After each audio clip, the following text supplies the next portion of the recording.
بسم الله الرحمن الرحيم الحمد لله رب العالمين صلى الله على سيدنا محمد وآل الطيبين الطاهرين. We continue our discussion about Hujjatul Aql after few introductory points. Now the main discussion starts. Sometimes Aql finds sufficient ground to make a judgment about the ruling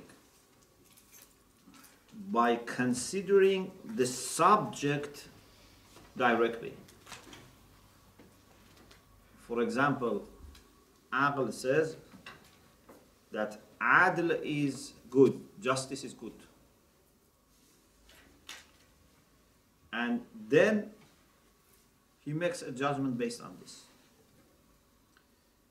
Here, the judgment of Aql has to be accepted because it's about a subject in its essence. Aql is not interfering in the things that are unknown to Aql. When Aql has sufficient ground, it can make a judgment and we would accept this judgment. This is sometimes in mustaqillat aqliyah, those things which are completely intellectual, simply, purely intellectual. Both major and minor premises are intellectual. And sometimes can be غير المستقلات. One premise is from Aql, the other is from. Now, for example, we say wuzu is muqaddamatun was-salat. Then we say muqaddamatul wajibe, wajibun masalan shar'an. Then wuzu becomes wajibun shar'an. In these cases, we don't have any issue with accepting Aql. The second is more problematic. And that is when Aql wants to make a ruling based on its assessment of masalih and mafasid, interests and harms. Here we have to be very careful. Is Aql's assessment, reasons assessment of masalih and mafasid something that makes everyone convinced? Or it is something that some people think and some people accept? It's not decisive. It's opinion of some people or guessing of some people. There is a gap in the evidence. It's not 100% satisfactory. Here we cannot follow this type of ruling. Indeed, this is not aqli. Because what we mean by aqli is something which is decisively proved by aql. So, this is the next 2 pages. Please look at the book. So, page 164. إذا عرفت ذلك, after knowing these 3 introductory points, فيقع البحث في حجية العقل في مقامين. Discussion about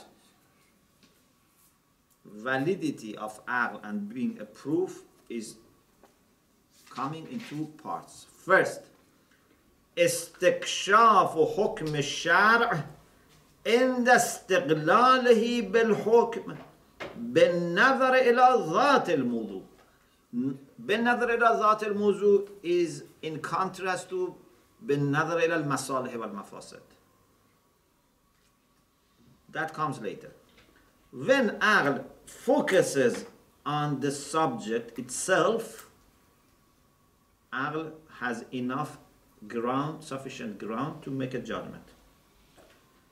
نقول إذا استقل العقل بالحكم على الموضوع عند دراسته بما هو من غير التفات إلى ما وراء الموضوع من المصالح والمفاسد فهل يكون ذلك دليلا على كون الحكم عند الشرع كذلك أيضا أو لا?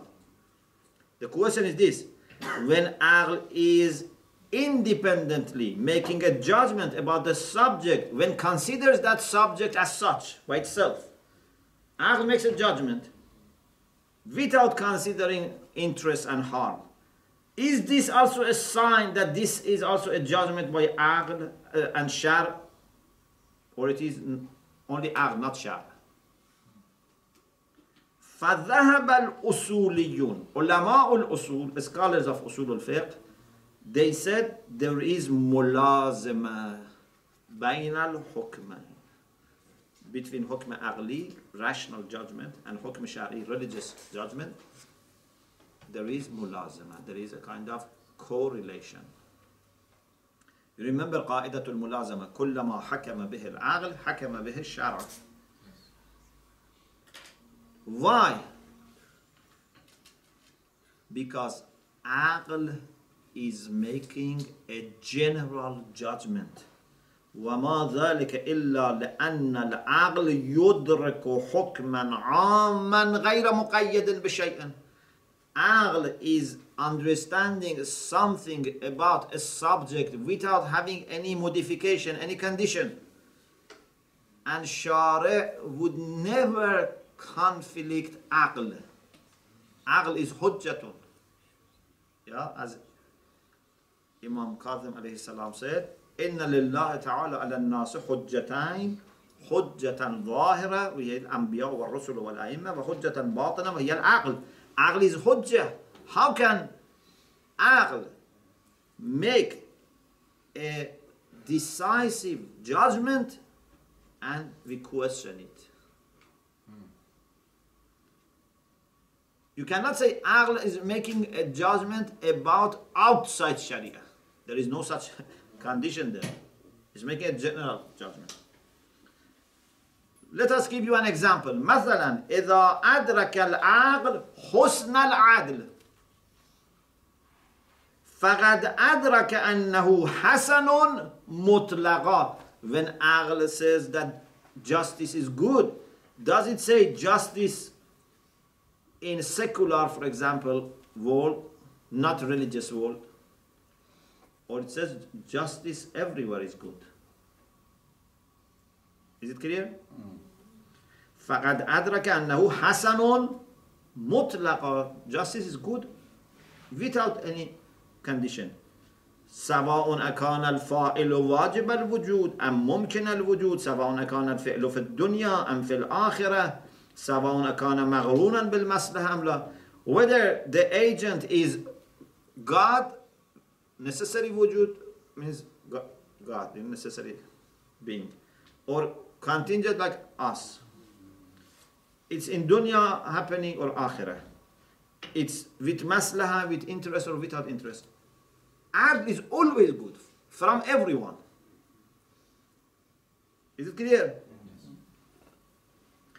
فمثل هذا الحكم العقلي المدرك يلازم كون الحكم الشرعي أيضا كذلك. This type of حكم عقلي is always coming along with حكم شرعي. The same thing which is accepted by عقل is accepted by شرع. وإلا, otherwise, if there was an issue, aql should not have made this general judgment. Aql itself would know its limit. If aql was not possible to say that for God also justice is good, or in akhirah justice is good, or without maslaha justice is good, if aql was not able to make this, would not have made a general ruling. وإلا لما كان المدرك عاما شاملا لجميع تلك الخصوصيات وبذلك تتضح الملازمة بين حكم العقل وحكم الشرع في المستقلات العقلية.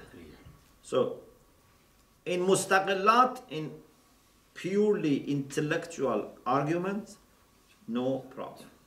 مستقلات means purely intellectually. مستقلات means independent arguments, which means purely intellectual. Because we have mustaqillat aqliya when two premises are aqli. We have غير المستقلات العقلية when one is aqli, one is shari.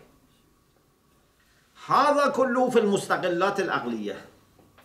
From the same, we can understand what is the judgment about غير المستقلات. وبه يظهر حكم غير المستقلات العقلية. For example, if we suppose that aql has understood mulazama, there is a correlation between necessity or wujub of something and wujub of muqaddama, its prerequisite.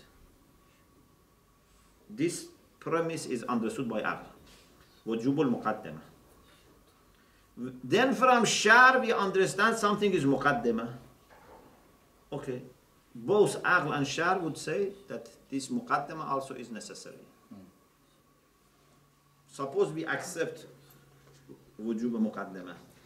Okay, of course there is no doubt about wujub aqli, but the question was, is there also wujub shar'i on top of that, or the same is only accepted?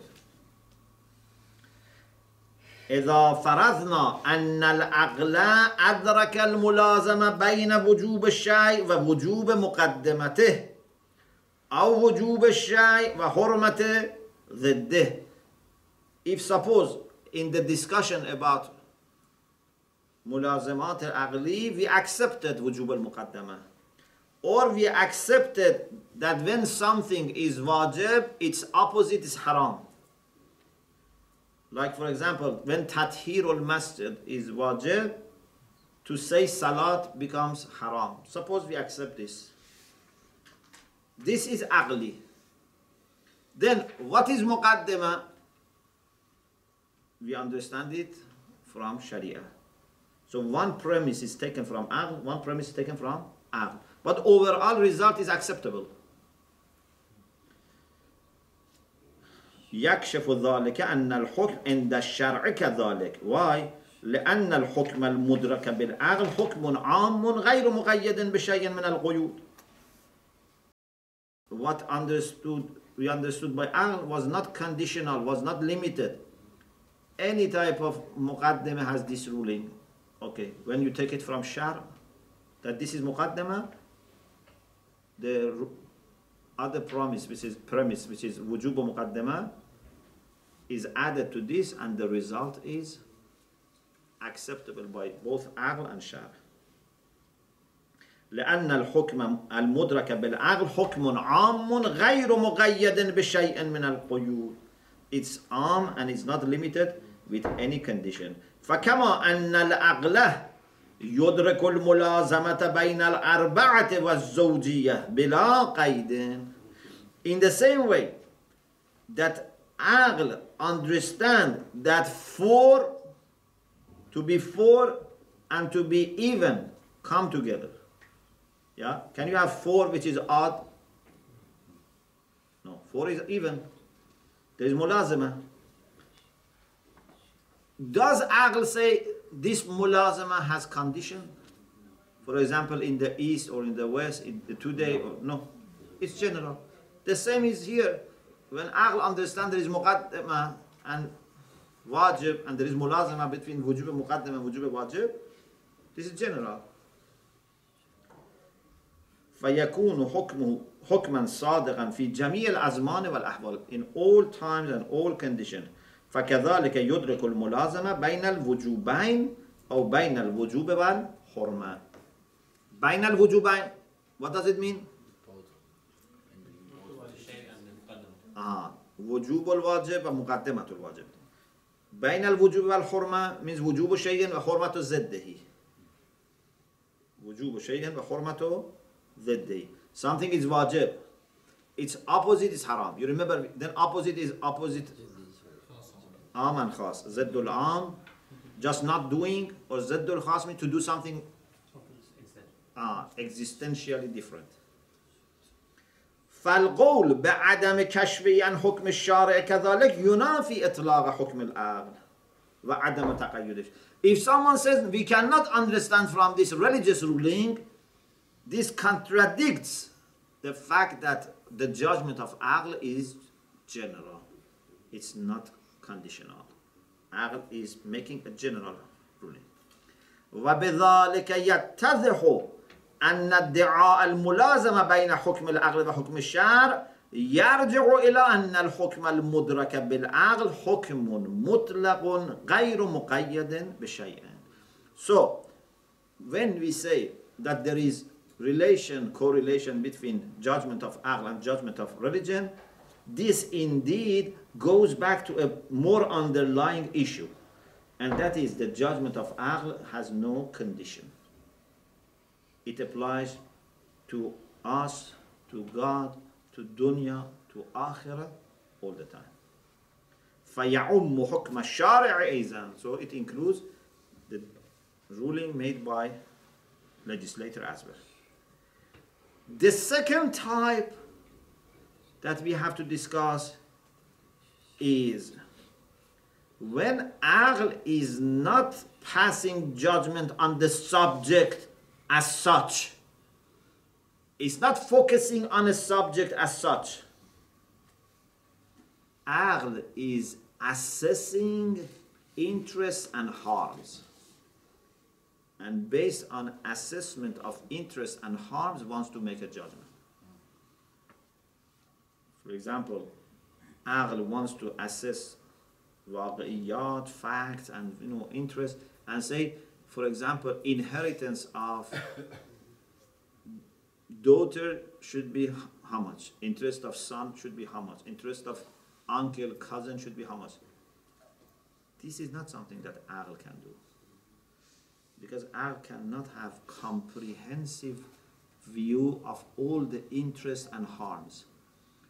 There are many things that are unknown to us. Yeah? Can you claim that I know all the interests and harms related to this issue? No. المقام الثاني حكم الشرع عند استقلال العقل بالحكم بالنظر إلى المصالح والمفاسد في الموضوع. When aql is doing independent assessment and judgment by looking at masalih, interests, and mafasid, harms. Not by looking at the essence of the subject. Okay? نقول إذا أدرك العقل المصلحة أو المفسدة في شيء وكان إدراكه مستندا إلى المصلحة أو المفسدة العامتين التي يستوي في إدراكهما جميع العقلاء. If aql is understanding something in a general way which is agreeable to all rational people, okay, we say then there must be a good evidence, good ground for this. It must be based on aql. ففي مثله يصح استنباط الحكم الشرعي من الحكم العقلي. Like what? All uqala without hesitation would say that we must not drink poisoned water, for example, which is killing us. Here, assessment and evaluation of interest and harm is not complicated, and all uqala agree. Yeah? But when it is something that some people say, this is then problematic. It means that there was not enough evidence. Its opinion is guessing.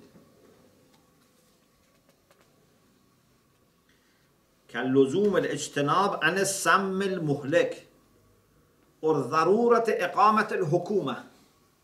Should we have anarchy or we should have a government? Aql would say that anarchy cannot be accepted. Yeah? لابد للناس من إمام برا كان أو فاجرا. Imam Raza alayhi salam said people should have a leader, good or bad, is necessary. Because if you don't have a leader, then would be chaos and anarchy. When there is chaos, only those who have problem can grow. Yeah? They like chaos. But those who want to grow in a healthy way, they like order. Okay? So, this is something that all uqala can accept. نعم لو أدرك المصلحة أو المفسدة ولم يكن إدراكه نوعيا يستوي فيه جميع العقلاء. If aql is claimed to understand, but it is not something that all human beings can understand. بل إدراكا شخصيا, it's a personal understanding that a person by sabr wa taqsim. You know sabr wa taqsim? Means by personal evaluation, and you look at this, whether it works or not, then you go to the next, you go to the third. Like trial and error. فلا سبيل للعقل بأن يحكم بالملازمة. Here, aql itself says, I cannot make this judgment that between these two rulings there is correlation. وذلك, why? لأن الأحكام الشرعية المولوية وإن كانت لا تنفك عن المصالح والمفاسد ولكن أن للعقل أن يدركها كما هي عليها. Yes, it is 100% true that religious rulings are based on real masalih and mafasid, real interest and harm. But who can claim that I have understood all masalih and mafasid related to this subject? وبذلك يعلم أنه لا يمكن للفقيه أن يجعل ما أدركه شخصيا من المصالح والمفاسد ذريعة لاستكشاف الحكم الشرعي. From this we can understand that it's not possible, it's not permissible for faqih to make his personal understanding about interest and harm, make it a means to discover hukm shari, religious ruling. This is not enough. بل يجب عليه الرجوع إلى صائر الأدلة. He has to refer to other sources and evidence. Okay, few fruits, few outcomes would come for this discussion. Any discussion should have some practical fruits or outcomes. First, these are things that you are already familiar in previous book, and inshallah we discuss later. One is وجوب المقدمة على القول بالملازمة بين وجوب الشيء ووجوب مقدمته. If we accept that there is a correlation between وجوب الواجب ووجوب مقدمته, between what is obligatory and its prerequisite, if we accept there is mulazama, then prerequisite becomes wajib, shar'an. The second thing, if something is wajib, its opposite is zat is haram, if we accept there is mulazama. These are cases that are all related to this discussion. The third thing, you remember we had a discussion, inshallah we discuss it here again. Ijtima'ul amr wal nahi. Can something from one aspect be commanded and from another aspect be prohibited? Okay? Like salli wa la taqsib. Then someone wants to say prayer in a user place. If you say that there cannot be both of them and one of them can be there, then there are two options: to give priority to nahi or to give priority to amr. So if you give priority to nahi, then this becomes prohibited action. This prayer is prohibited, it's invalid. If you give priority to amr, then it is correct. The other implication is when nahi applies to an act of worship, whether to act itself or to its condition, that act becomes void. Because how can you please Allah and get nearer to Allah by something which is prohibited? The fifth is the issue of ijza. You remember ijza? It was an exam question also, sufficiency. So, if you bring something, would it be sufficient so that you don't need to repeat or you do qaza or not? This was something that we discussed. And finally, when there is conflict,